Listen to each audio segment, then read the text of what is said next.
Hello, my name is Kristen Kerber, and this is my personal leadership philosophy presentation for ALEC 102.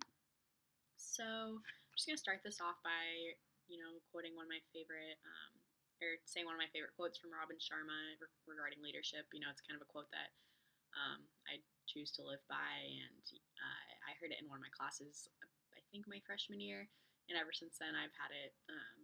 I write it in my planner. I just kind of just really like to live by this. And so it's leadership is not about a title or designation. It's about impact, influence, and inspiration. Impact involves getting results. Influence is about spreading the passion you have for your work. And you have to inspire teammates and customers. This quote just is something that I think is really important. Impact, influence, and inspiration that's what leadership is to me. And you want to inspire those around you to be there 100% of the time. So my PLP contains three main ideas: why having a PLP is important, someone that I view as a leader in her everyday life, and people around me who influence me to be a leader. So starting off, having a personal leadership philosophy is very important because when you're setting your own goals, you're being in charge of your own future, and setting goals for yourself and actually sticking to them is extremely important to do in the real world. I've always been a huge fan of lists, and I write absolutely everything down, even when I don't need to. And so, sitting above my desk at home is just a poster, kind of like a little sheet of paper that I have written just like my life goals. Number one is getting into law school, and that's something that's really important to me. And so when I'm studying late at night and I'm like, oh, I should really go to bed, I don't want to be doing this anymore, I just look up and I say, I have an expectation for myself. I set this goal. And so just having a list right next to me at all times, just really helps me stay motivated and stay confident in the fact that I will reach this goal, if I keep working really hard for it. Next, I'm going to talk about someone who shows leadership in their everyday life, and that's the president of my sorority. She works really hard to inspire all of us members to be the best version of ourselves, whether it's through volunteering, getting good grades, or even how we act outside of our school lives.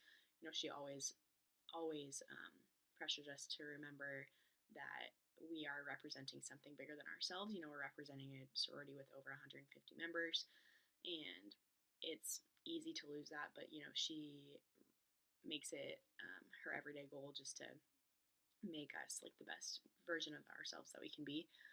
She gets girls excited for the mandatory boring events, and her love for giving back to the community radiates through the entire sorority.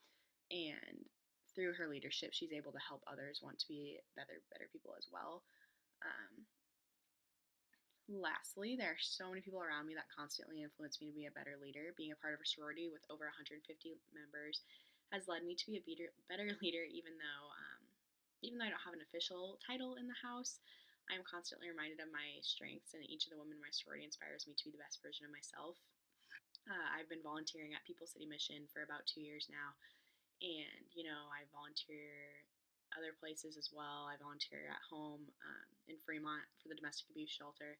And every time I hear of a volunteer opportunity, I reach out to my sorority members and I say, hey, this is something that I think someone would be interested in. If you're ready to volunteer, let me know and I can set you up with this. And so we do have a volunteer coordinator, but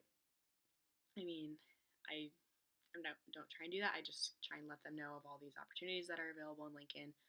And a girl texted me one time and she said, hey, I just want to let you know you really inspire me with how much you volunteer and how much that you want other girls to volunteer. I just want you to know, I look up to you as a leader for that. And so when she texted me that, I was just kind of taken aback. I was like, oh, people actually do appreciate me giving them these opportunities to volunteer and such.